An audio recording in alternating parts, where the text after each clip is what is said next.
Sodium లాగానే potassium కూడా ఒక ఇంపార్టెంట్ లవణము. ఇది మనకు చాలా మట్టుకు మనం తీసుకునే ఆహార పదార్థాల ద్వారా శరీరానికి సమకూరుతుంది. మనము తెలుసుకున్నట్టయితే చూసినట్టయితే ఈ పొటాషియము ఫ్రూట్స్లో, వెజిటేబుల్స్లో, ఇంకా కొన్ని రకాల కొబ్బరి నీళ్ళలో ఇట్లాంటి వాటిలలో ఎక్కువ పరిణామాల్లో ఉంటుంది. ఈ మధ్య సాల్ట్ లాగానే పొటాషియము ఎన్రిచ్డ్ వేరే పదార్థాలు కూడా మనకు మార్కెట్లో లభ్యమవుతున్నాయి.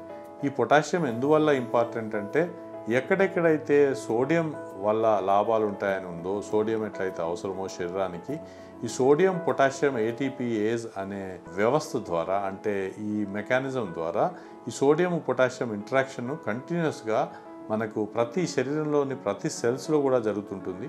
మోర్ సో ఈ హార్ట్ కండరంలో ఉన్న సెల్స్లో ఇది ఇంకా ఎక్కువ ఇంపార్టెంట్. హార్ట్ కండరం సెల్సే కాకుండా శరీరంలోని ప్రతి రక్త కణజాలము, ప్రతి కండరాల్లో ఉండే సెల్స్, అంటే పెరిఫెరల్ మయోబ్లాస్ట్స్ అని, హార్ట్ లోపల అయితే కార్డియాక్ మయోసైట్స్ అని, వీటన్నిటిని ఈ కాంట్రాక్ట్ అయ్యి రిలాక్స్ అయ్యేదానికి ఏదైతే మనకు మెకానిజం అవసరమో దాంట్లో ఈ సోడియము పొటాషియము చాలా సిగ్నిఫికెంట్ పాత్రను పోషిస్తాయి. ఈ సోడియము పొటాషియము తగ్గినప్పుడు శరీరంలో ఈ కాంట్రాక్షన్ కప్లింగ్ వ్యవస్థ దెబ్బతిని ఈ హార్ట్ కాంట్రాక్ట్ అవ్వడం, రిలాక్స్ అవ్వడం, అలాగనే ఈ మసిల్స్ అన్నీ కూడా మనం గట్టిగా కాంట్రాక్ట్ కావడం, రిలాక్స్ కావడం అనేది దెబ్బతింటుంది.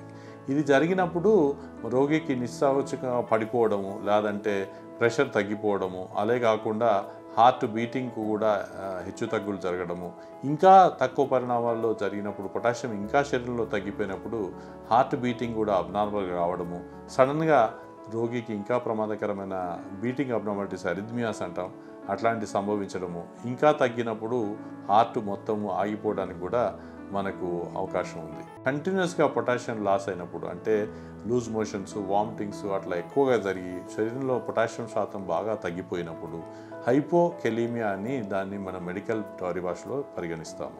ఈ హైపోకెలీమియా వల్ల హార్ట్ కొట్టుకునే వేగం తగ్గుతుంది, దాని తర్వాత హార్ట్ యొక్క సంకోచ వ్యాకోచాలు తగ్గుతాయి.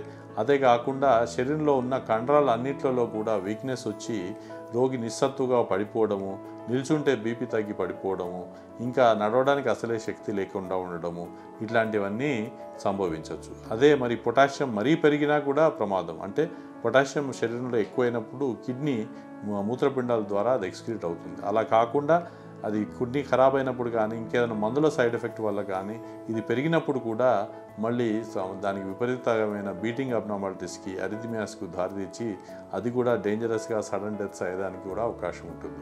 కనుక హ్యూమన్ బాడీ మెకానిజం చాలా గ్రేట్. లోపల దానికి సోడియం పొటాషియం పంపును మెయింటైన్ చేసుకోవడానికి కావాల్సినంత కాన్సన్ట్రేషన్ను బాడీ మెయింటైన్ చేసుకుంటూ ఉంటుంది. ఇది ఒక కంటిన్యూస్ ప్రక్రియ. కాకపోతే ఎప్పుడైతే మరీ హెచ్చు తగ్గులు ఉన్నప్పుడు మాత్రమే దీని అబ్నార్మాలిటీస్ మనకు తెలుస్తుంటుంది. ప్రత్యేకమైన కొన్ని జబ్బులలో ఈ పొటాషియం మరీ ఎక్కువగా ఉండడము, మరీ తక్కువగా ఉండడం జరుగుతుంటుంది.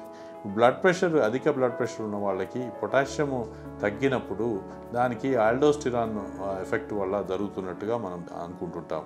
అలానే కిడ్నీలో ఎక్స్క్రీషన్ తగ్గినప్పుడు పొటాషియాలు పెరగడం, ఇంకా ఏదైనా కొన్ని రకాల మందుల వల్ల డయూరిటిక్స్ వేసుకున్నప్పుడు పొటాషియం తగ్గడం, ఇంకా ఏసీ ఇన్హిబిటర్స్, రిసెప్టర్ బ్లాకర్స్ అని వేసుకున్నప్పుడు పొటాషియం పెరగడం మనం చూస్తుంటాం. కనుక మీ బాడీలో ఉన్న పొటాషియం శాతం ఎంత ఉందనేది మనం అప్పుడప్పుడు మధ్యలో కిడ్నీ ఫంక్షన్ చెక్ చేసుకున్నట్టుగా ఇది కూడా చెక్ చేసుకోవడం అవసరము.